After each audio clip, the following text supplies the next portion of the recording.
Di tengah dunia yang makin terpecah, ketika kepercayaan antar negara runtuh karena kepentingan, dan ekonomi global diguncang ketidakpastian, sosok Prabowo Subianto melangkah ke panggung dunia, bukan untuk berbicara soal kekuasaan, melainkan tentang kepercayaan, inklusivitas, dan masa depan bersama.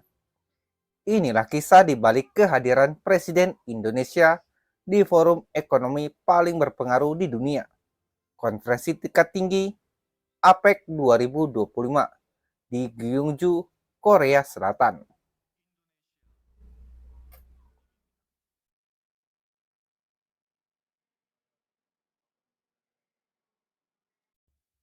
Tanggal 31 Oktober 2025 di Hwabaek International Convention Center, Gyeongju, Presiden Prabowo Subianto tiba tepat pukul 09.36 waktu setempat.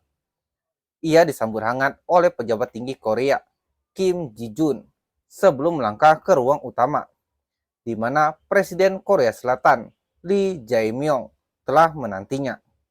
Keduanya berjabat tangan, sebuah simbol diplomasi dua negara yang kian erat, sejak kerjasama pertahanan dan teknologi diperkuat awal tahun ini. Namun, pertemuan itu bukan sekedar seremoni. Di balik pintu tertutup forum APEC yang menaungi 60% PDB dunia dan sepertiga populasi global, terjadi perbincangan serius tentang arah masa depan ekonomi Asia Pasifik. Dan disinilah Prabowo membawa misi besar Indonesia, memulihkan kepercayaan dunia yang mulai retak. Dalam forum bergengsi APEC Economic Leaders Meeting atau EALM bertema Toward a More Connected, Resilient Region and Beyond. Prabowo berdiri sejajar dengan para pemimpin raksasa ekonomi, Presiden Tiongkok Xi Jinping, Presiden Amerika Serikat Donald Trump, Perdana Menteri Jepang Sanae Takaichi, Perdana Menteri Singapura Lawrence Wong, hingga Perdana Menteri Malaysia Anwar Ibrahim. Satu persatu mereka berbicara tentang perdagangan, teknologi, dan geopolitik. Namun saat tiba gilirannya, Prabowo memilih pesan yang lebih mendasar, kepercayaan. Kita bertemu di tengah ketegangan dan meningkatnya ketidakpercayaan, ujarnya tegas.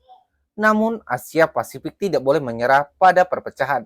Kita harus bangkit dari kecurigaan dan membangun kembali kepercayaan. Pesan itu menjadi gema di ruang konvensi HICO. Sebuah seruan yang terasa relevan, karena di luar sana, perang dagang Amerika-China terus berekskalasi. Harga pangan dan energi masih bergejolak, dan banyak negara berkembang terjepit antara dua kutub ekonomi dunia. Indonesia, lewat Prabowo, menegaskan diri tetap berpihak pada perdagangan multilateral berbasis aturan internasional, bahwa semua negara harus berkompetisi di level yang sama, tanpa diskriminasi, tanpa dominasi. Sikap ini, kata para pengamat, adalah bentuk nyata dari diplomasi keseimbangan strategis yang coba dibangun Jakarta. Menjaga hubungan baik dengan Barat dan Timur tanpa kehilangan jati diri sebagai negara non-blok yang mandiri. Namun, Prabowo tidak berhenti di tataran ide. Ia menyerukan agar kerjasama ekonomi kawasan juga menyentuh akar persoalan, penyelundupan lintas batas, pencucian uang, hingga perdagangan narkotika, kejahatan yang menggerogoti ekonomi real.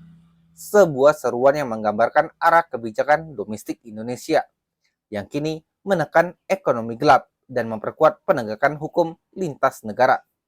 Tak hanya itu, isu transformasi digital dan kecerdasan buatan atau AI juga menjadi sorotan penting. Menko Perekonomian Erlangga Hartarto menegaskan, Indonesia mendorong pengembangan AI yang berpusat pada manusia atau Human Centered AI agar teknologi tetap memiliki etika dan kendali manusia. Sebuah pesan yang nyaring di tengah kekhawatiran dunia terhadap disinformasi dan pengangguran akibat otomasi. Selain digitalisasi, Indonesia juga menekankan pentingnya ketahanan pangan dan energi serta pemberdayaan UMKM dan ekonomi kreatif. Dua sektor yang menjadi tumpuan pemerintahan Prabowo dalam menjaga pertumbuhan inklusif di tengah tantangan global. Presiden Korea Selatan, Lee Jae-myung, pun mengakui, sejak berdirinya APEC, perekonomian gabungan negara-negara anggotanya tumbuh 5 kali lipat. Sementara volume perdagangan meningkat 10 kali lipat. Namun ia mengingatkan, dunia kini berubah. Perdagangan bebas goyah, ekonomi global kehilangan momentum, dan revolusi teknologi menghadirkan dilema moral baru. Kerjasama dan solidaritas, kata Lee, adalah jalan paling aman menuju masa depan yang lebih baik. Tema besar APEC 2025, Toward a More Connected, Resilient Region and Beyond, menjadi penegasan bahwa dunia butuh arah baru. Arah yang tidak didikte oleh negara besar, tapi dibangun bersama oleh kekuatan menengah seperti Indonesia. Dan di tengah forum global yang seringkali dipenuhi diplomasi dingin, Prabowo menutup pidatonya dengan nada yang hangat namun tajam. Pertumbuhan eksklusif hanya akan menciptakan perpecahan. Saat itu terjadi, tak ada kata perdamaian, tak ada kata kesejahteraan. Karena itu, inklusivitas seharusnya menjadi panduan kita. Kata-kata itu terdengar sederhana, tapi punya bobot strategis. Karena di baliknya ada pesan bahwa Indonesia siap memainkan peran lebih besar, bukan sebagai pengikut, tapi sebagai penyeimbang di tengah turbulensi dunia.